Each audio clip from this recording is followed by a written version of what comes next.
Rangers' decision to sack Russell Martin may have been met with overwhelming approval from supporters, but not everyone believes it was the right call. Behind the relief of a fan base that had clearly lost patience lies a warning from one seasoned football executive that the club's handling of the situation could put them in a dangerous position moving forward. Let's break this down in today's video, along with all the other Rangers news from the last 24 hours. There is so much to discuss in today's video, so be sure to like the video and subscribe to the channel for daily Rangers content. But first, Rangers are set to hold further talks with former boss Steven Gerrard over a potential return to Ibrox for a second stint in the dugout. RFC News understands discussions will take place in London as the board step up the search for Russell Martin's successor. Martin was sacked following the 1-1 draw with Falkirk on Sunday. He left Rangers languishing in 8th place in the Premiership and also fighting for their Europa League futures on the back of the defeat to Sturm Graz last week.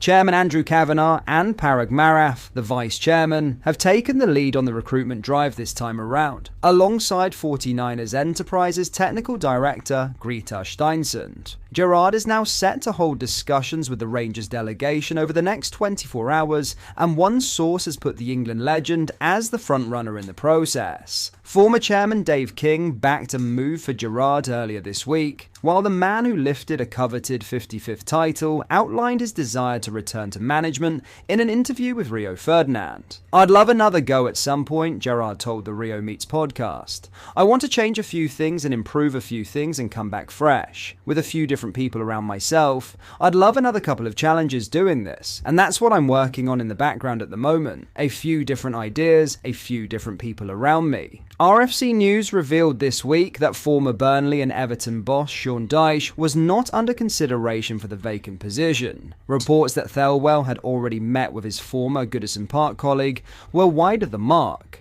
RFC News understands Danny Roll is also under consideration as part of the process. The German has been out of work since leaving Sheffield Wednesday in the summer and was previously contacted regarding the job before Martin's appointment. Kavanagh and Marath addressed supporters in an open letter on Monday evening, and they vowed to get the right man for the job after Martin's disastrous reign.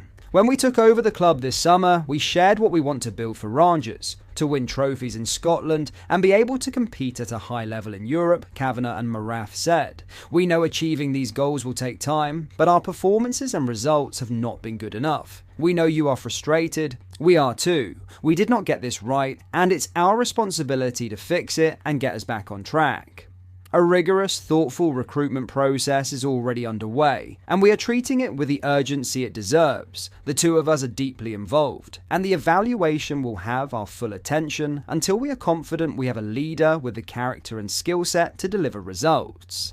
Moving forward, we are fully confident in our players, who possess the talent and determination to succeed. At the same time, a great deal of important work is progressing across the club, building out a stable leadership and football structure under Patrick and Kevin's guidance, advancing detailed plans aligned with our long-term strategy, and beginning the early stages of investment planning for Ibrox. Your focus will rightly be what is happening on the pitch, but this work also matters, and it will help lay the foundation for success in the future. Now, Rangers could be left in a dangerous position as the Rangers hierarchy now find themselves in a precarious position following their decision to sack Russell Martin, a move that has sent shockwaves through Ibrox and beyond. Martin's dismissal, confirmed on Sunday, came after a disastrous start to the season that saw Rangers claim just one win from their opening 7 Scottish Premiership fixtures.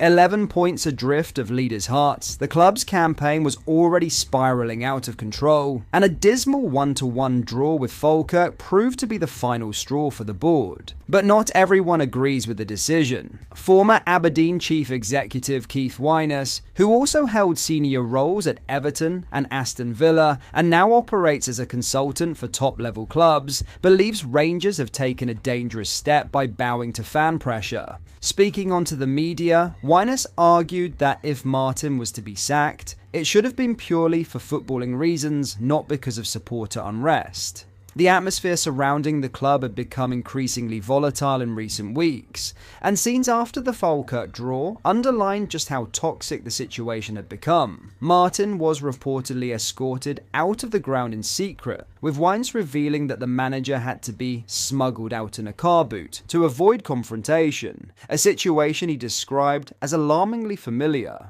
I saw Kevin Thelwell and others being approached in hotels, Russell having to be taken out of the club, in a car boot, and all that sort of stuff. I had that situation once at Aberdeen too. It's never a good sign.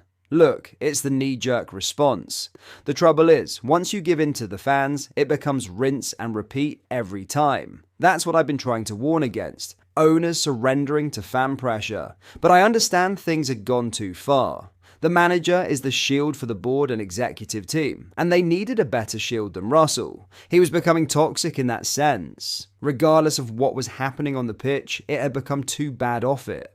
I get why it happened, but I still believe they should have stuck with him. Wines warned that dismissing Martin undermines the board's authority, suggesting it sets a precedent that could haunt them. If you appoint someone because you see potential in them, you shouldn't sack them unless it's for football reasons, not because fans demand it. In the aftermath, Rangers are already moving toward their next chapter. Steven Gerrard has opened talks with the club's hierarchy in London and is currently the front runner to return to Ibrox. The former Liverpool captain, who guided Rangers to their last Premiership title in 2021, has been out of management since leaving Saudi side Al Ettifaq in January. Less than 4 years after his departure, Gerrard could now be on the brink of a sensational return to Glasgow, tasked once again with restoring stability and belief to a club in crisis. In other news, Rangers' £10 million striker, Youssef Chermiti, has been tipped to kickstart his Ibrox career by Portugal under-21s boss Luis Freire, after he ended his 18-month international exile. Chermiti was axed boss Russell Martin's biggest transfer outlay after Rangers splashed out an enormous sum for the 21-year-old from Everton.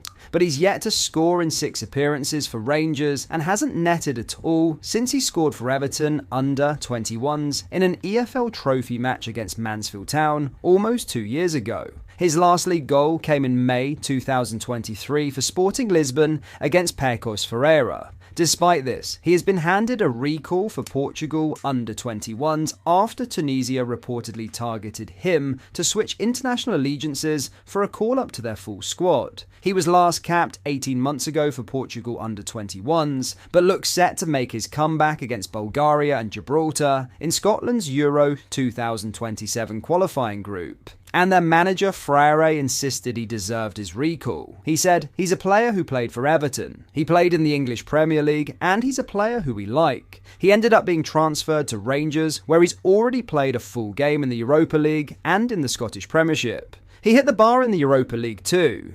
He has very interesting physical characteristics. He's 1.95 metres tall, he's fast, he can hold the ball, he knows how to link up well with his teammates. He was at Sporting, he was at Everton, he went to Rangers, and he's playing. So for us, it makes sense to take a closer look at him." Freire's words will come as a timely boost for Chermiti, who has endured a frustrating start to life at Ibrox. The young striker's talent and physical attributes have never been in doubt, but his confidence and end product remain under scrutiny after such a lengthy goal drought. A return to the international stage could provide the perfect spark to reignite his form and justify Rangers' hefty investment. For both club and country, this latest opportunity feels like a crucial moment, one that could finally see Youssef Chermiti begin to deliver on his early promise. But that is all for today's video. Thank you for watching. I hope you enjoyed. If you did, please make sure you hit the like button and subscribe to the channel. We post all the latest Rangers news every single day, so join our fast-growing community so you never miss out. Thank you. I'll see you in the next video.